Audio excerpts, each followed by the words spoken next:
샬롬. 1월 8일 금요일 새벽 기도회 오늘 우리에게 주신 말씀은 누가복음 3장 15절에서 38절까지의 말씀입니다.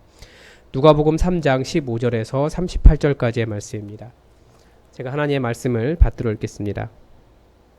백성들이 바라고 기다림으로 모든 사람들이 요한을 혹 그리스도이신가 심중에 생각하니 요한이 모든 사람에게 대답하여 이르되 나는 물로 너희에게 세례를 베풀거니와 나보다 능력이 많으신 이가 오시나니 나는 그의 신발끈을 풀기도 감당하지 못하겠노라.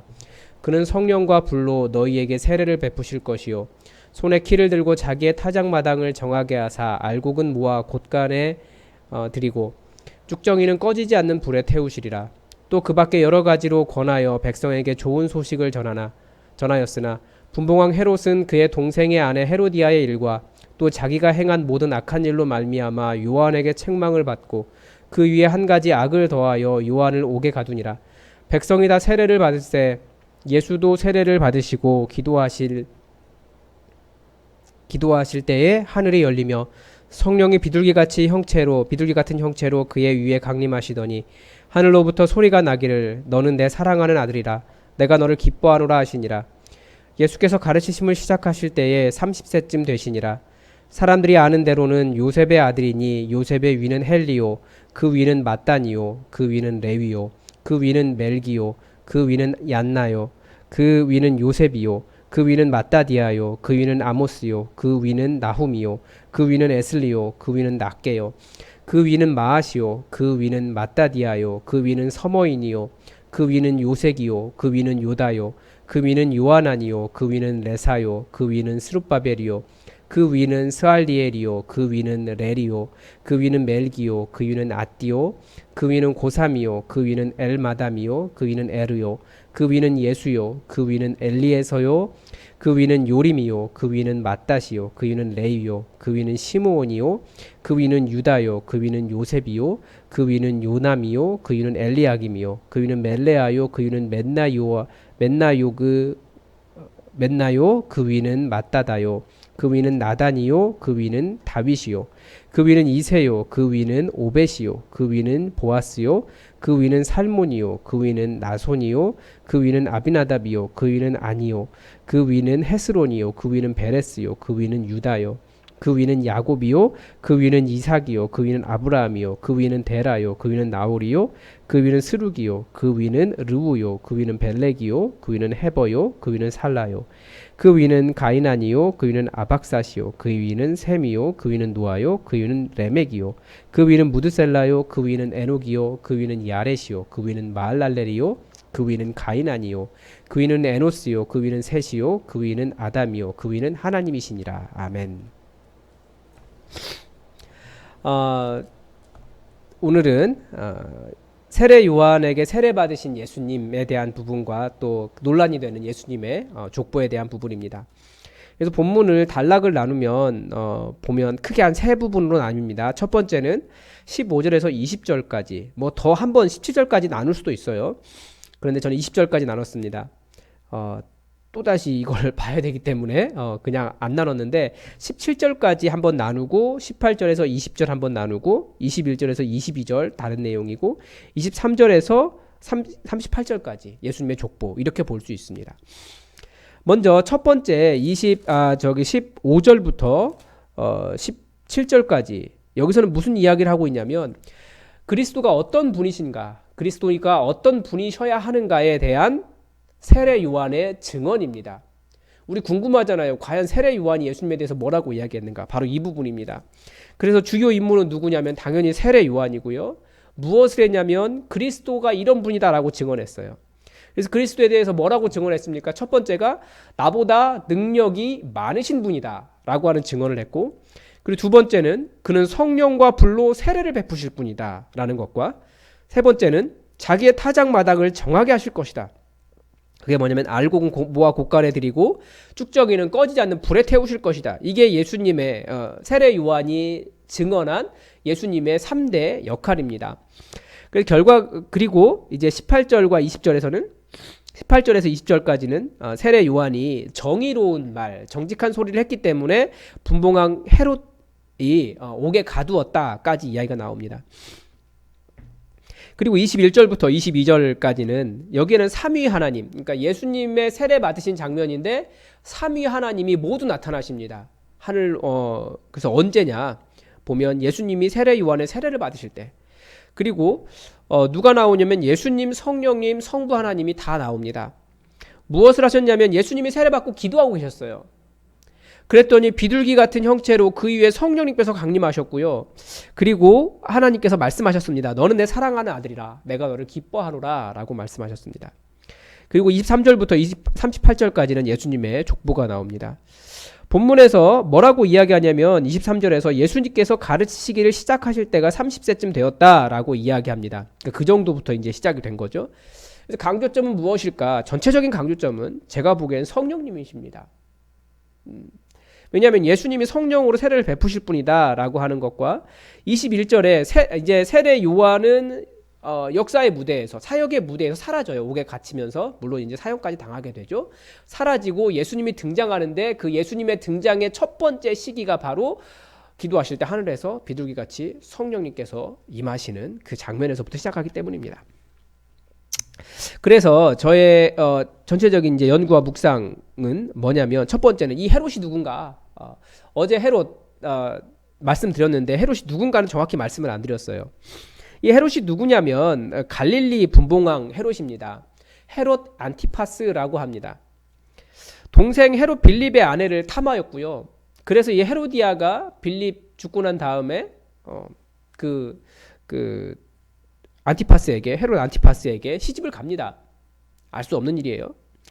그런데 더 문제가 뭐냐면 이 헤롯 안티파스가 나중에는 이 빌립의 아내도 헤로디아도 약간 마음에 안 드는 거예요. 그래서 그 눈이 그의 딸 살로메로 갑니다. 그래서 살로메와도 연분이 있어요.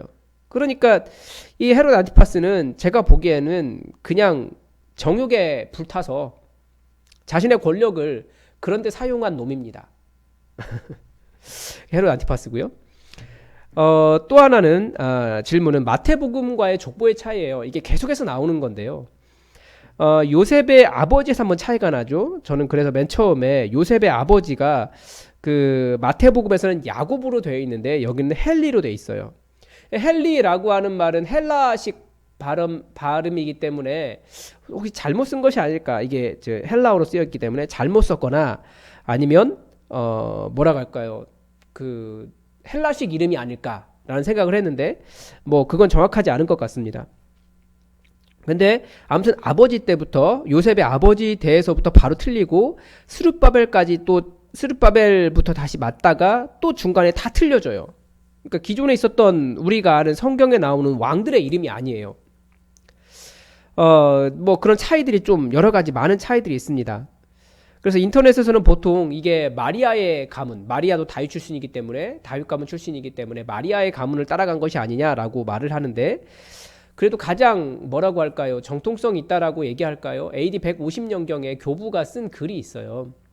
제가 정확한 교부는 기억이 나지 않는데 거기에 보면 이것이 요셉 아버지 때에서 고엘이 한번 일어났다라는 이야기를 합니다. 고엘이 뭐냐면 그 집안에 뭐라고 할까요, 집안의 이름을 잇기 위해서 친족 중에 유력한 자가 다른 사람이 그 죽은 사람의 이름으로 대를 이어주는 거죠. 그 집안을 이어주는 제도가 바로 고엘 제도입니다. 그래서 주로 옛날부터 전통적인 학자들은 다들 이 고엘이 일어났다라고 이야기를 하지, 인터넷처럼 뭐 다윗, 뭐 어머니 마리아 족보다 이런 이야기 하지 않습니다. 그리고 또 이 족보가 하나님까지 올라가는 특징이 있습니다. 그런데 하나님까지 올라갔다라고 하는 것도 중간에 많이 틀려요. 많이 틀리고 많이 생략되어 있습니다. 그래서 이 족보가 완전하다라고 말하면 안 되고 중요한 어떤 것들만 이렇게 포함시켰다라고 보면 그렇게 보시는 게 좋을 것 같습니다. 저의 묵상은 뭐였냐면 제가 요즘 기도를 하면서 계속 느끼는 건데 게임 체인저입니다. 뭐냐면 최근 백신과 치료제가 하나둘씩 등장하면서 이 코로나19 상황에 어떤 게임 체인저가 될 것이다 라는 이야기를 합니다. 물론 집단 면역력이 생기기까지는 꽤 오랜 시간이 필요하다라고 말은 하는데, 이 게임 체인저라는 말이 어떤 위태로운 상황, 그것을 한순간에 반전시킬 수 있는 것을 게임 체인저라고 이야기합니다. 우리는 하나님이시죠. 그런데 예수님은 그 게임 체인저를 계속해서 뭐라고 이야기하시냐면 강력한 권능에 대해서 이야기하시는데 그것이 성령님이라는 거예요. 그러니까 예수님이 우리에게 이 땅을 하나님 나라로 살아가도록 성령을 주시기 위해서 오신 분이십니다. 그러니까 오늘 세례의 장면을 통해서도 예수님에게 성령이 임하시는 장면을 통해서 세례 요한은 사역에서 물러나고 예수님이 정면에 등장하시는 상황을 어떻게 뭐라고 할까요? 세례 요한의 표현대로 그는 쇠하고 예수님은 흥하는 그런 대비를 성령님의 임재와 함께 보여주는 겁니다. 그러니까 예수님조차도 성령님의 의지에서 사역을 하셨다라고 하는 것을 보여줍니다. 예수님께서 우리에게 약속하신 것도 성령을 보내주시겠다라고 하는 약속이었고요. 그래서 우리 사역은 철저하게 성령님을 의지하여 성령님의 권능 아래서 이루어져야 한다라는 것을 오늘 본문을 통해서 가르쳐 주는 것을 보았습니다. 그래서 저의 느낌은 뭐냐면 예수님의 일에 대해 세례 요한이 몇 가지 증언을 했습니다. 첫째는 능력이 많으신 분, 둘째는 성령에 충만하신 분, 셋째는 자기의 타작마당으로 정하게 하시는 분.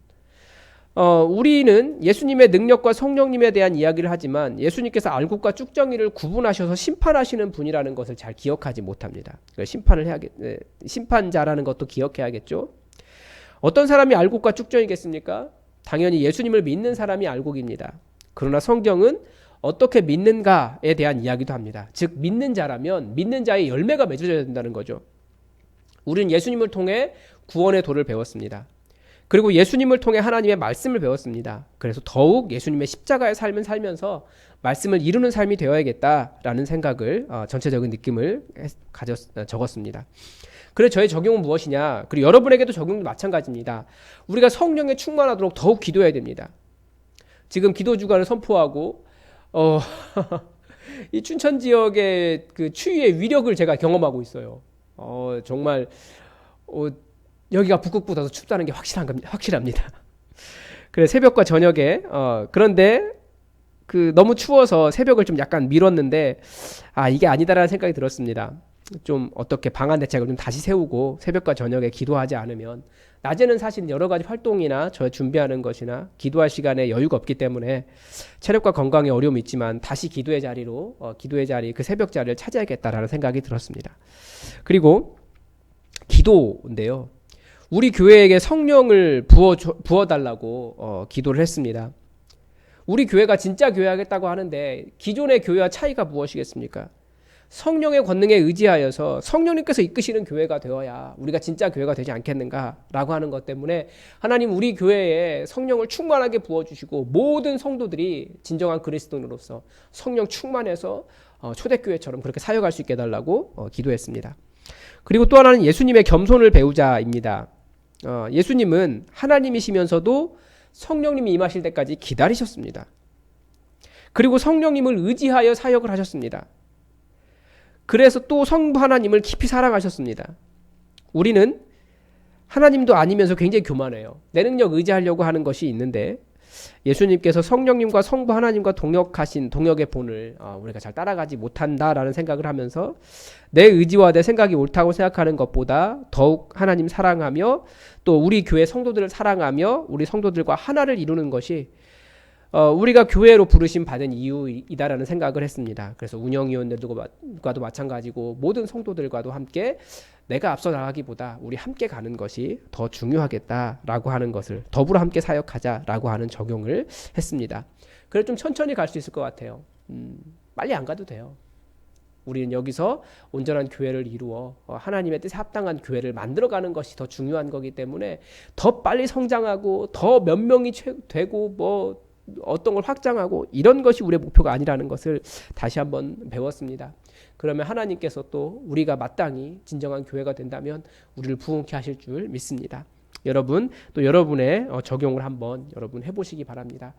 기도하겠습니다.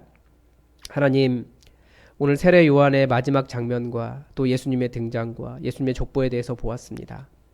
하나님 예수님이 어떠한 분이셔야 하는가 그리스도가 어떤 분이신가에 대한 세례 요한의 증언을 들으면서 우리가 예수님을 통하여 정말 이 모든 영적인 유익을 다 누리고 있는가 돌아봅니다.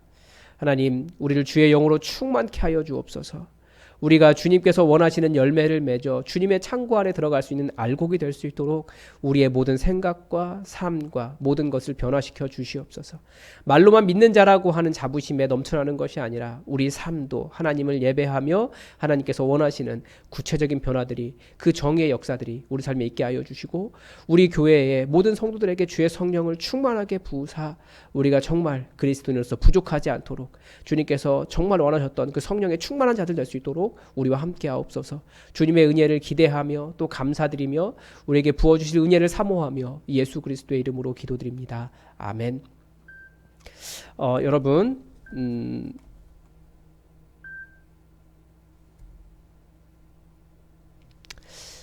교회의 공동의 기도 제목 가지고 함께 기도해 주십시오. 우리 교회 진짜 교회 꿈꾸고 있는데 정말 성령 충만한 교회 될 수 있도록 하늘 문을 여시고 이곳에 우리 성도들에게 주의 영을 강력하게 부어달라고 여러분 기도해 주시기 바랍니다. 그리고 말씀을 준비하는 또 최철규 목사를 위해서 여러분 간절히 기도해 주시고요. 또 우리 환우들을 위해서, 또 이 추위에 연약한 우리 성도들을 위해서 여러분 계속 중보해 주시기 바랍니다. 다 함께 기도하겠습니다.